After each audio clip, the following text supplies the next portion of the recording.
제목은 마음의 할례를 경험하는 믿음과 삶. 이게 하나로 뭉쳐가지고서 이것을 표현을 했습니다. 근데 제목을 우리가 알고 제목이 무엇을 의미하는지를 아는 것이 정말 중요합니다. 할례를 경험해야 된다는 겁니다. 근데 어떤 할례냐 하면 마음의 할례입니다.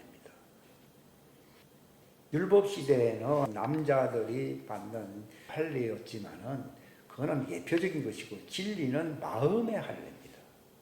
그리고 남자는 남성이 아니고 이것은 하나님의 자녀들이 마음의 할례를 경험하게 되는 것입니다. 그리고 종들은 피난처에서 도피소에서 이 새 언약으로 그들이 씻겨지고 완전케 되는 하나님의 영으로 다시 새롭게 되는 때가 오는 것입니다. 이 두 번째 오기 때문에 처음 된 자, 아담이 처음 에덴 동산에 들어갔지만은 참 에덴인 새 예루살렘 성으로 들어가는 일은 그게 마지막이 됩니다. 새 예루살렘 성의 모형입니다. 에덴은 창세기 2장입니다. 근데 이것은 그럴 수밖에 없어요. 왜냐하면 예수님이 그 틀 속에 들어오셨다가 그 일을 완성해야만이 아담의 후예들이 이제 완전하게 될 수 있기 때문에 그 과정을 알게 되면은 이거는 단순히 뭐 순위를 하나님이 조절한다는 의미가 아닙니다. 이것은 하나님의 왕국을 완성하기 위해서는 아담을 먼저 세워야 마지막 아담이신 예수님이 오셨고 예수님이 오심으로써 그분은 아버지 뜻을 완성할 수 있는 것이지 아담이 완성할 수 있는 일은 아니거든요. 예수님도 내 아버지 뜻을 행하려고 왔다 그랬거든요. 십자가상에서 다 이루었다. 30년 동안, 33년 동안 오셨다가 그냥 다 완성하시고 늦게 오셨지만은 먼저 되셔버린 것이에요. 됐고, 이제 아담의 후예들은 율법 아래 있는 자들은 율법의 명령도 지켜야 되지만 그것으로서는 완전하게 될 수가 없기 때문에 예수님의 믿음, 그분의 새 언약의 증언을 받아야만이 완전하게 되는 거예요. 그러니까 복음을 통해서 율법이 완전하게 되는 겁니다. 율법 자체로는 완전케 되지 못했기 때문에 에덴 동산 안으로 들어갔지만은 결국은 거기서 하나의 예표적인 것을 하나님이 보여주신 것이었지. 왜냐하면 아담은 장차 오실 예수님의 모형이라고 되어 있거든요. 그래서 그들이 마지막 때에 특별히 이 대추수라고 하는 것은 종들의 추수를 얘기하는 거예요. 종들의 추수. 그래서 하나님의 아들들의 추수는 지난 풍년의 해로서 거의 끝났습니다. 왜냐하면 자격을 갖추어야만이 추수꾼이 될 수 있거든요. 아들들은 추수꾼이 되게 하려고 추수를 한 겁니다. 그리고 초대교회 때도 오순절을 통하여 그들이 추수꾼으로 성령을 받음으로 사람을 낳는다는 말이 추수꾼이잖아요. 사람을 낳는, 여기 사람은 종도를 얘기하는 겁니다. 근데 하나님의 뜻은 아담의 후예들을 하늘의 별과 같이 하나님의 왕국을 보좌할 수 있는 그런 팀으로 하나님이 육성하시고 그걸 세우신다는 것이 그래야만이 하나님의 아들의 왕국의 체제를 받들고 섬길 수 있게 할 수가 있는 거예요. 그러니까 그 일이 이루어지게 되는 것입니다. 이제 그들을 통해서 또 이제 많은 민중, 시민들이거든요. 물론 과거에도 시민이 있었습니다. 없는 게 아니고 있었지만은 그건 누구냐 그건 모릅니다. 그건 모르고 천년왕국을 통하여 그들을 배양시키는 것입니다. 종들은 하늘의 별들과 같이 아브라함의 그 4세대 후예들을 통해서 그걸 보여준 거거든요. 어떤 사람들이 그렇게 묻더라고요. 그건 아브라함 후예들이지 우리는 뭐 한국에 살고 일본에 사는 사람들은 뭐 관계가 없잖아요. 그게 아니죠. 하나님의 아들들이라고 하는 것은 혈통으로나 육정으로나 어떤 이스라엘의 혈통으로 난 게 아닙니다. 근데 많은 사람들이 아브라함을 복주고 그 아브라함과 이삭과 야곱의 하나님이라면 그 이스라엘의 후예들의 하나님이라는 것으로 들리거든요. 그게 맞는 얘기예요. 맞는데 이걸 사람들이 더 깊이 알지 못하기 때문에 실망하거나 좌절해 버리는 거예요. 근데 보십시오. 하나님의 자녀는 혈통으로 육정으로 그거가 관계가 없어요. 이것은 곧 혈통으로 아브라함의 후예들로 태어날 땅에 속한 자들을 추수하게 하려고 하나님이 파송한 거예요. 마치 예수님이 마리아의 몸에서 육체로 태어나셨지만은 그러나 아버지께서 나를 보내셨다고 한 것처럼, 그리고 나도 제자들 보고 뭐라 했습니까? 너희들은 이스라엘이라 그렇게 말 안 했어요. 아버지가 나를 보낸 것처럼 나도 너희를 보낸다 그랬습니다. 그리고 요한복음 15장 후반부에 27절입니까? 보게 되면은 너희는 태초부터 시작부터 나와 함께 있었던 자들이라 이렇게 돼 있어요. 그걸 저는 아니 만난 지 3년밖에 안 되는데 무슨 태초라는 말을 왜 쓰는 거야? 옛날에 참 이해가 안 갔어요. 이게 처음부터 나와 함께 있었기 때문에 또 나를 증언할 수 있다. 이게 추수꾼의 역할을 얘기하는 것이거든요. 아니 3년 배워가지고서 그렇게 되나? 이런 생각을 했는데 그게 아니라 태초, 예수님 첫 태생으로서 말씀으로 그분이 첫 태생이 되셨잖아요. 그때 말씀이 되셨을 때 그 말씀 안에 있는 씨로서 우리가 태어난 거예요. 그러니까 욥에게 뭐라고 말했습니까? 아담을 지을 때 네가 어디 있었냐? 아니 욥이 아담보다도 적어도 한 1000년은 늦게 태어났을 텐데 뭐 있긴 뭐가 있어? 그게 아니죠. 너는 빛의 길이 어디로 가는지 네가 잘 모르지만은 빛이 있으라는 그때에 네가 태어났다는 것이에요. 그 첫째 날 되기 전에 태어났다는 걸 얘기하는 거예요. 굉장히 깊은 내용이에요. 이것을 들을 수 있고 내가 그 욥과 같이 그것이구나 하는 것을 알게 되면은 그는 이제 정체성을 알게 된 성년이 됩니다. 성년. 그 전까지는 미성년자예요. 왜 욥에게 그 징계가 있느냐? 정체성을 알려주려고 있는 거예요. 그는 율법적으로 보면은 상당히 탑 클래스에 속한 사람이에요. 그런데 그가 하나님의 아들의 정체성으로 살지 아니하기 때문에 결국은 그런 어려운 일들이 나타나는 거예요. 그러니까 성경에서 있잖아요. 15세에 보면은 징계라고 하는 것은 자기 정체성을 알려주는 것인데 징계가 없으면은 사생하고 그건 종들이든지 관계없는 사람이라는 겁니다. 그러니까 그 징계를 견뎌내면은 하나님이 너를 하나님의 아들로 인정해 준다는 겁니다. 즉 무슨 말인가? 자기가 정체성을 가져야 아들이 되는 것이지 종처럼 살면은 뭐 종으로 뭐 끝날 수도 있겠죠. 근데 하나님이 기필코 그렇게 하시는 거예요. 그렇게 나와 있지 않아요? 히브리서 잘 읽어보셔야 됩니다. 그 인내를 완전히 이루라 그랬거든요. 왜 인내를 완전히 이루라고 하느냐? 그게 하나님의 자녀의 정체성을 세워주려고 하시는 하나님의 그 속 사정이 있는 것입니다.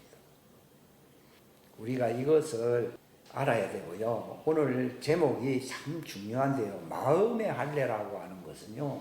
이건 하나님의 아들들이 되게 하려고 하시는 하나님의 징계입니다. 징계. 자녀의 정체성을 깨닫게 하시는 징계입니다. 징계.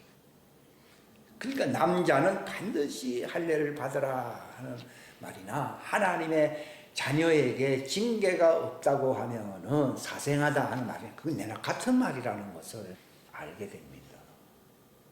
그러니까 율법 아래에 있는 사람은 새 사람의 새로운 존재, 예수님과 같은 형상의 존재가 되게 하는 대상이 아니기 때문에 율법 아래에 있는 종들에게는 하나의 모형으로서 육체의 할례를 허락한 것이에요.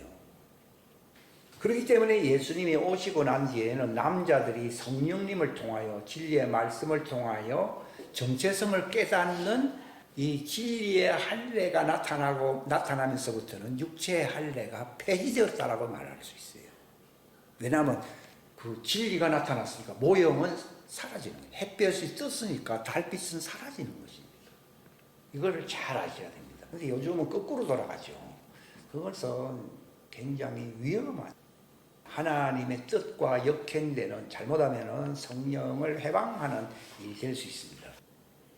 그러니까 예수님이 오시기 전까지는 율법하에 있기 때문에 모형 성전이 필요했어요. 그러나 예수님이 딱 오시니까 성전 다 흘어버리라고 그래요. 그런 얘기는 아무나 할 수 있는 얘기가 아니거든요. 이제 예수님이 부활하시면은 첫 성전이 완성되는 것이거든요. 그렇기 때문에 그 뒤로는 성전의 무게중심이 모형 성전, 이스라엘에게 있는 게 아니라 하나님의 자녀들에게 있는 거예요. 그리고 법궤도 옛날에는 뭐 성전 안에 율법을 두었다 이랬는데 실제로는 옛날 포로 생활하면서부터는 법궤도 사라져 버렸어요. 왜 사라지게 했느냐? 다 그런 하나님의 장기적인 안목 때문에 그렇게 하신 것입니다. 그러니까 예수님이 뭐랬습니까? 자신이 바로 하나님의 성전이라는 말은 법궤가 있다는 걸 얘기하는 거예요. 법궤 없는 성전은 성전 아닙니다. 예수님 당대의 그 헤롯 성전은 법궤가 없어요. 그러니까 그건 하나의 껍데기만 남아있는 것이지 구약 성전으로도 합당하지 않습니다. 이것은 법궤가 사라진 것. 예레미야 때에 법궤를 하나님이 사라지게 한 것은 이스라엘이 하나님과 이혼했잖아요. 완전 결별했잖아요. 예레미야서는 하나님과 이스라엘이 이혼했다는 걸 보여주는 것이거든요. 하나님이 떠나는 장면이 에스겔 10장에 보면 나오잖아요. 그 말은 완전히 떠나는 게 아니라 그걸 완성하기 위해서는 예수님이 오셔야 된다는 것을 보여주는 것인데, 그래서 예레미야 보고 법궤를 예수님 십자가 달리는 그 땅 속에다가 묻게 만들어 놓으신 겁니다. 십자가의 피를 흘릴 때에 법궤 위에 피가 떨어지는 말미암아 이제 완전하게 율법을 완전케 하러 왔다고 그랬잖아요. 율법을 완전케 하는 그 역사를 위해서 예레미야를 사용하신 거예요. 그렇기 때문에 그 뒤에는 천사들이 지켰다가 사라졌는지 그건 모릅니다만도 지금의 법궤는 새 언약입니다. 새 언약. 새 언약의 법궤는 누가 갖고 있습니까? 정체성을 확실히 알고 있는 하나님의 아들, 성전된 자들 안에 있는 것입니다. 이건 뭐 어마어마한 얘기거든요. 이 정체성을 안다는 말이 율법은 이제는 사라져버리는 것이고 그걸 완전케 하는 새 언약의 법이 성전된 징계를 통하여 자아 정체성, 하나님의 아들 정체성을 가진 자들 안에 들어있는 거예요. 그런 사람들은 마음의 할례를 경험합니다. 이것은 단순히 그냥 뭐 성경 좀 알고 설교를 들었다고 되는 게 아니라 바로 성령을 받을 뿐만 아니라 성령님을 통해서 징계를 받고 이것이 우리 속에 정말 법궤가 있는 하나님의 그 새 언약의 말씀이 있는 그게 마음의 할례라고 부르고 마음속에 있거든요. 마음의 할례를 받은 자들이 하나님의 성전이 되는 것입니다. 너희가 하나님의 성전인 것과 하나님의 성령이 너희 안에 거하시는 줄을 너희가 알지 못하면 모르니까 아주 종처럼 사는 건데 이걸 알게 되면은 예수님과 같이 살게 되기 때문에 그들이 정말 믿음으로 살게 되는 겁니다. 이거 과거에는 율법을 통하여 사망의 법 아래 날마다 회개하면서 아쉬움을 안고 살아야 할 존재지만은 그래도 하나님 율법을 주었기 때문에 장차 올 좋은 일을 바라보면서 회개를 하는 겁니다. 오늘날 회개하라 그러면요, 뭐 그런 건 관계없이 뭐 이 생에서 내가 좀 잘못 사는 거 보니까 좀 나쁜 짓을 한 모양이다 해서 회개하는 사람들 많습니다. 그것은 생명에 이를 수 있는 회개가 아닙니다. 이거는 죽은 행위입니다. 죽은 행위. 아무리 회개해도 그건 죽은 행위라고. 율법을 지키는 사람들이 하나님을 향해서 회개를 할 수 있습니까? 율법하고는 상관없이 그래서 이 세상 돌아가는 일이 잘못 돌아가니까 회개하면은 하나님 뜻대로 회개하는 겁니까? 첫 번째입니까? 두 번째입니까? 첫 번째죠. 그러니까 예수님이 그랬잖아요. 너희가 모세를 믿었더라고 하면은 나를 믿었을 것이다 그랬습니다. 근데 예수님이 오셨는데 나는 모세의 제자다 하면서 율법을 뭐 중시하는 사람들이었지만은 예수님을 몰라봤거든요. 그들은 형식적인 위선자들이었지 모세를 아는 사람이 아니에요. 모세를 믿었다고 하면은 나를 믿었을 것이다 라고 요한복음에 기록되어 있잖아요. 5장입니까? 그 당대에 그 침례 요한이라든지 침례 요한의 아버지는 천사도 만나고 하나님도 만나고 하나님 음성도 많이 들었잖아요.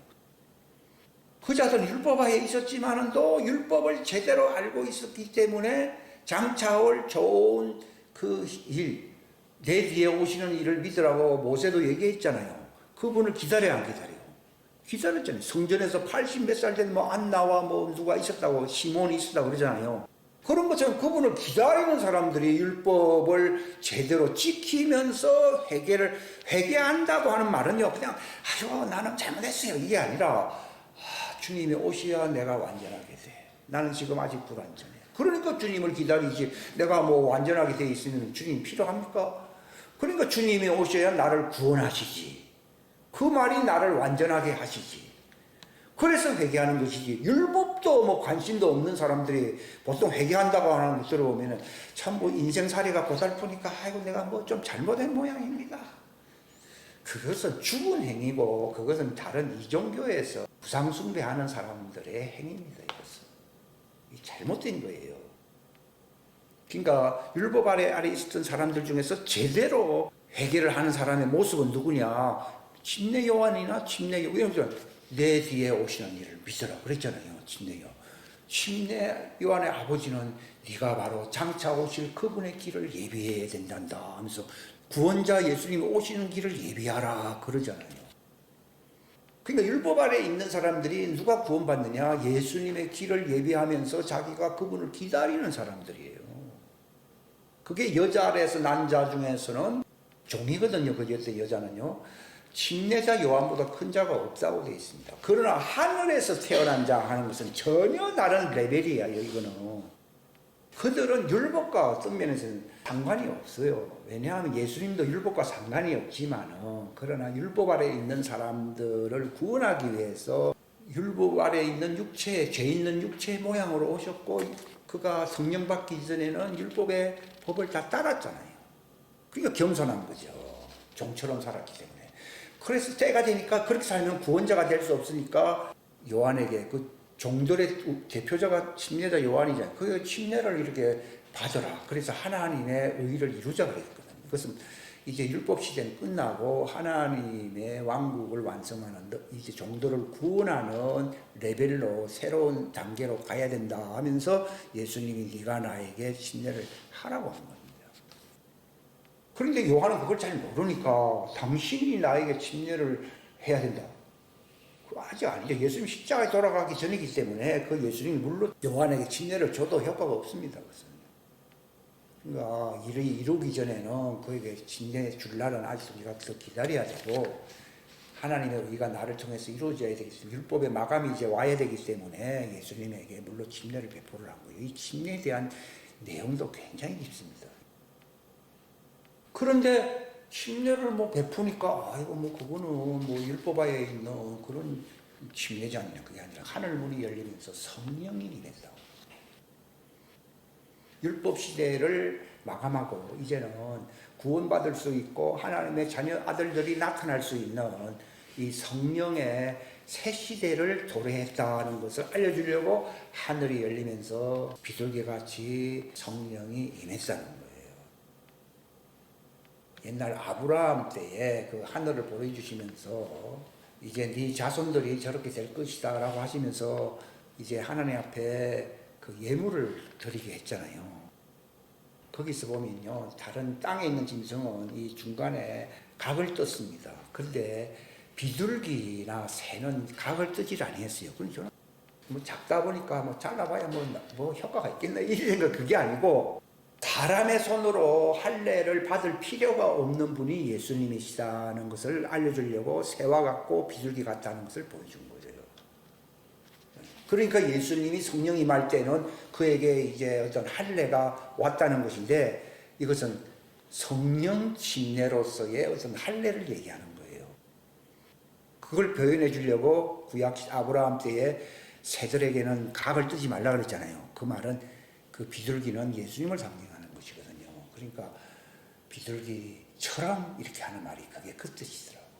비둘기처럼 그분은 사람의 손으로 할례를 받는 사람이 아니라 성령 침례로서 그분이 하나님의 징계를 통하여 십자가 짐으로 말미암아 하나님의 뜻을 완성시키시는 대상이구나 하는 것을 알게 된 거예요.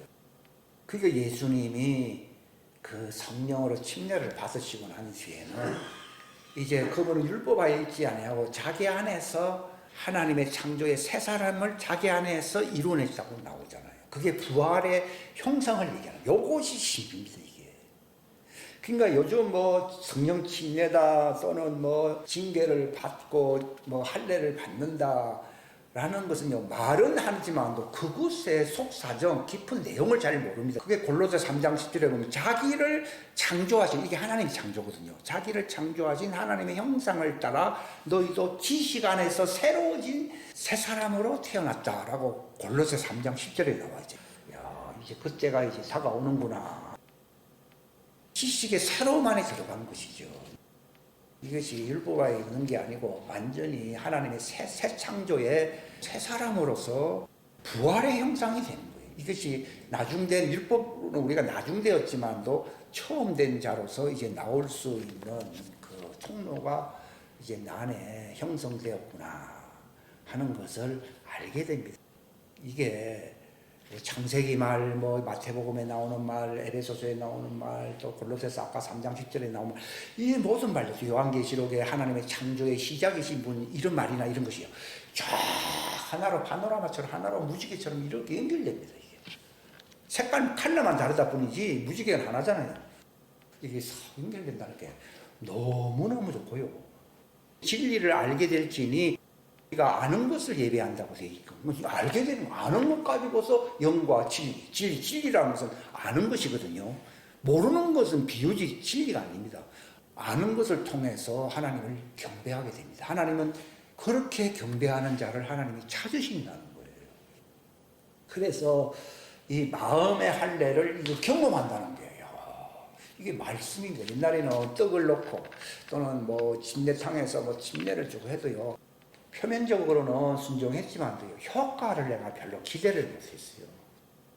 그러나 이제 마지막 때, 하나님이 마지막 때는 초대교회 때 처음 비가 내렸잖아요. 그런데 지금 이제 마지막 비가 지금 내리고 있는 것이기 때문에 추수를 위해서 하나님이 다 모든 것을 진행을 하시구나 하는 것을 제가 알게 된 것입니다.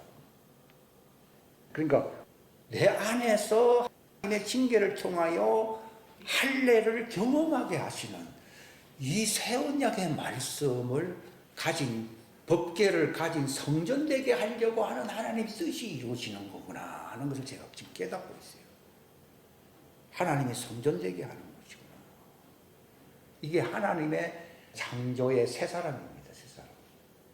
이것이 이제 부활체가 되어서 주님이 부르시면 올라갈 수가 있는 거예요.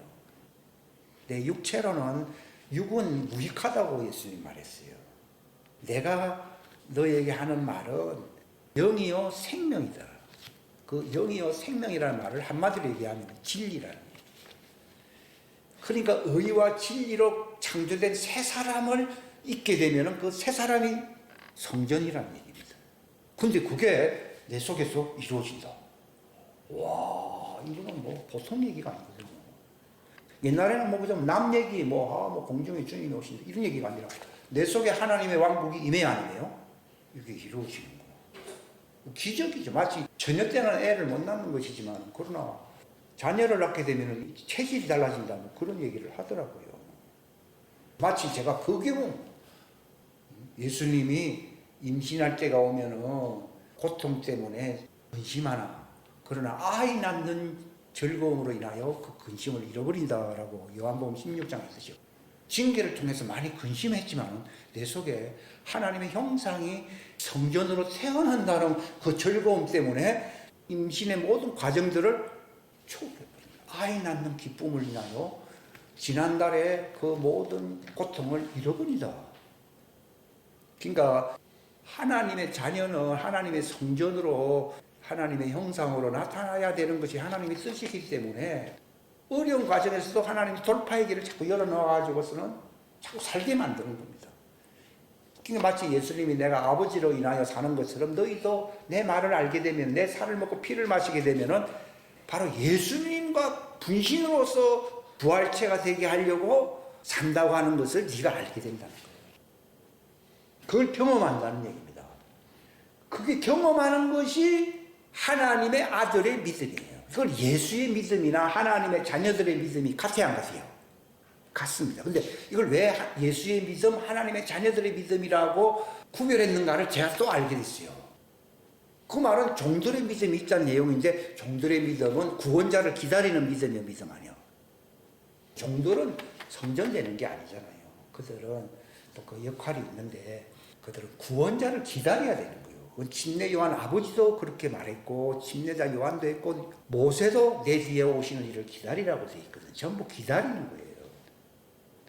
그들은 아직 완성되지 않았기 때문에 이제 지상 재림하시는 예수님을 기다리는 믿음을 가지는 것이 그들이고, 바로 하나님의 자녀는 종들의 믿음이 아니라 누구의 믿음이요? 예수의 믿음. 내 속에 성전이 되게 하는 것이 예수의 믿음이고, 바로 이것이 하나님의 자녀의 믿음이고, 그런 사람들의 믿음과 삶, 이것은 곧 예수님의 믿음과 예수님의 삶과 같아지게 되는 것이다 하는 것을 알게 되고요. 여러분들이 이 말을 알게 되면 나의 정체성이 바뀌게 됩니다. 바울이 그랬잖아요. 내 안에 사시는 분이 누구요? 그리스도. 그게 바로 성전이라는 얘기야, 새 사람. 이니까 죽고 사는 것은 그분의 손에 있는 거예요. 그러니까 내가 죽는 거 이런 것도 걱정할 필요가 없는 거예요. 왜냐하면 자기 이름을 두는 곳이 법궤잖아요. 법궤. 법궤라는 하나님 말씀이라고 하는 이름을 두는 그 장소가 법궤예요. 법궤. 그 법궤가 있는 거. 법궤가 있는 곳이 성전이거든요. 이것 때문에 나를 불렀구나 하는 것을 알게 되는 거예요. 그러니까 그 예수의 믿음과 여기 삶, 그건 예수의 삶을, 그러니까 예수님의 기체가 되려면 예수님하고 똑같아져야 되거든요. 예수님의 형상과 일치시킨다고 하는 로마서 8장 그 말씀이 이루어지는 것이구나. 이건 제가 지어낸 말이 아니라 이미 성령님을 통해서 증언된 로마서 말씀이 이루어지는 것이구나. 그러니까 자기 이름을 위하여 의의 길로 인도하시는 거예요. 그분이. 자기 이름이란 말은 성전되는 걸 얘기하는 거예요. 성전되어야 그분의 이름이 있거든요. 그래서 보세요. 로마서 5장 1절에서 4절. 그러므로 우리가 믿음으로, 여기서 믿음이라고 하는 것은 새 언약의 진리의 말씀으로 할례를 경험하는 믿음을 얘기하는 거예요. 종들의 믿음은 완전케 되질 않았기 때문에, 아직 할례를 받지 않았기 때문에 예수님이 오셔야 할례를 받거든요. 그러니까 예수님을 기다려야 되는 거예요. 근데 이미 성령님을 받은 하나님의 자녀는 믿음으로 이미 할례를 받아 의롭게 됐어, 안 됐어요? 되는 거예요. 이게 할례를 받음으로써 육체의 사람과 완전히 결별을 시키는 거예요. 이게 거룩하게 된, 거룩이란 말은 성별이라는 뜻이거든요. 딱 성령님의 말씀을 통해서 속사람이라고 하는, 새사람이라고 하는 것은 겉사람, 옛날 사람과 구별을 딱 짓습니다. 이렇게. 그게 믿음의 할례입니다. 할례. 그러니까 하나님의 자녀들의 믿음은 반드시 무엇을 경험하는 겁니까? 할례를 경험합니다. 그러므로 로마서 5장 1절이 이해가 되는 거죠. 믿음으로 내가 육체에 불의한 데서 이제 결별되어 의롭게 되어서, 그래서 우리 주 예수 그리스도 통해서 하나님과 화평을, 만약에 죄가 내 속에 주관하고 있다고 하면 하나님과 불화를 할 수밖에 없어요. 율법 아래에 있는 사람들은 하나님을 기쁘시게 할 수 없다는 것은요, 죄와 사망의 법이 역사하고 있기 때문에 하나님과 화해가 안 됩니다. 그래서 그들을 구원해 줄 중보자 예수님을 기다려야 되는 거예요. 그 기다리는 것이 회개입니다. 율법은 바로 그 주님을 기다리게 하는 법으로, 너는 이제 미완성이라는 겁니다. 죄가 드러났으니까 너를 구원할 예수님을 기다리라 하는 것이 회개라는 것이에요. 그러면 화평을 누리게 됩니다. 그러나 종들은 아직 화평을 못 누립니다. 그래서 회개하는 것이지. 2절에 보면은 또 우리가 그분 예수님을 통해서 지금 우리가 서 있는 이 어디에 들어간다고요? 은혜 안에. 하나님의 성소, 지성소. 바로 은혜의 보좌가 있는 곳이 지성소잖아요. 이 지성소에 들어갈 수 있는 자격은 대제사장 외에는 없습니다. 즉 하나님의 자녀들 외에는 지성소 법궤가 있는 곳으로 나아갈 수 있는 특권을 가진 사람은 없습니다. 12 기초석에 있는 새 예루살렘 지성소 안으로 들어갈 수 있는 자격은 예수님의 아내가 될 신부들만 들어갑니다. 그러니까 우리가 서 있는 이 은혜라는 말은 시은자, 여기 은혜라는 말은 시은자, 은혜의 보좌란 뜻입니다. 은혜의 보좌 앞으로 나아간다, 이런 말이 있잖아요.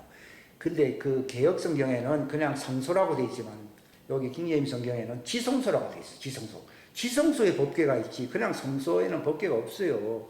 지성소에 있는 은혜의 보좌 앞으로 나아간다는 말을 가리켜 이 은혜 안에 믿음으로 들어간다는 거예요. 이 말씀을 우리가 갖게 되면은 우리가 할례를 받아 예수님의 형상으로 변화가 되거든요. 변화되어서 날마다 성전으로 이제 완전한 성전으로 지어져 가거든요. 에베소 2장에 보게 되면은 성전 건축이 이루어진다. 그러니까 종들은 맨날 벽돌 건축 이거를 자꾸 성전이라고 얘기를 하는 경향이 있어요. 왜냐하면 구약 때 그랬기 때문에. 그러나 하나님의 자녀의 경우에는 예수님의 형상이 하나님의 법궤가 있는 지성소에 들어갈 수 있는 성전이 내 속에 형성된다는 것을 본인이 알게 됩니다. 그걸 믿음으로 들어간다. 지성소 안으로 들어가는 거예요. 이건 종들은 못 들어갑니다. 아직 완성되지 않았기 때문에. 그들이 이제 완전케 될 날이 올 겁니다. 그게 예수님 지상재림인데요. 그러면 그들은 성소 안으로 들어갑니다. 성소 안에 들어가는 사람들은 예수님 좌편에 있는 12장로 보좌를 얘기하는 것이고 지성소는 우편, 지성소거든요. 여긴 지성소고 여긴 성소거든요. 우편 보좌는 지성소를 얘기하는 거예요. 예수님이 하나님 우편에 앉았다는 말은 지성소에 계신 분이라는 얘기지 우의정 자의정 하듯이 그런 어떤 감수를 얘기하는 게 아닙니다. 감수. 그 지성소 은혜의 보좌 앞에 예수님이 계시고 그에게 속한 자는 오른쪽, 아담에게 속한 자는 왼쪽. 그럴 수밖에 없잖아요. 그죠? 아담을 마지막 아담이신 예수님이 창조했잖아요. 그러니까 보면 오른쪽 지성소에 있고 여기는 피조물인 성소에 속한 아담의 후예들이 좌측에 있다 이 말입니다.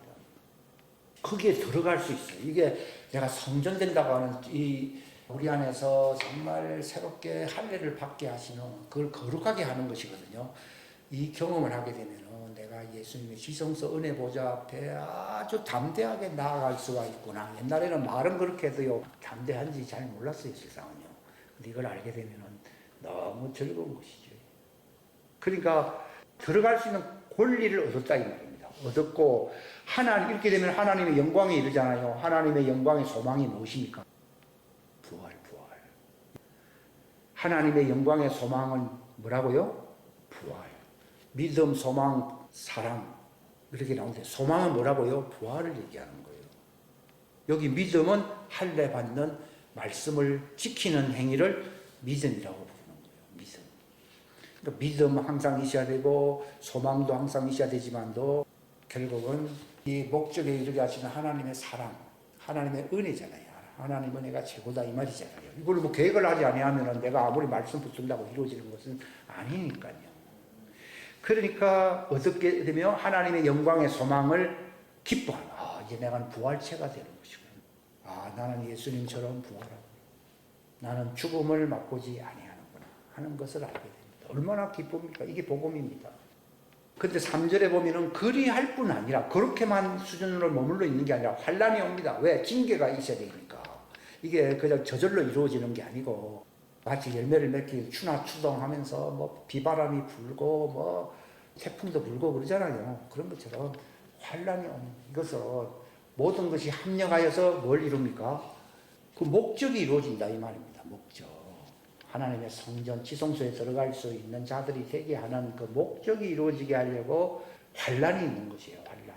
징계거든요. 환란이라는 거. 환란도 기뻐하나니 자, 그 뒤에 다 같이 한번 읽겠습니다. 시작. 환란은 인내를, 인내는 체험을, 체험은 소망을 이루는 줄 아노라.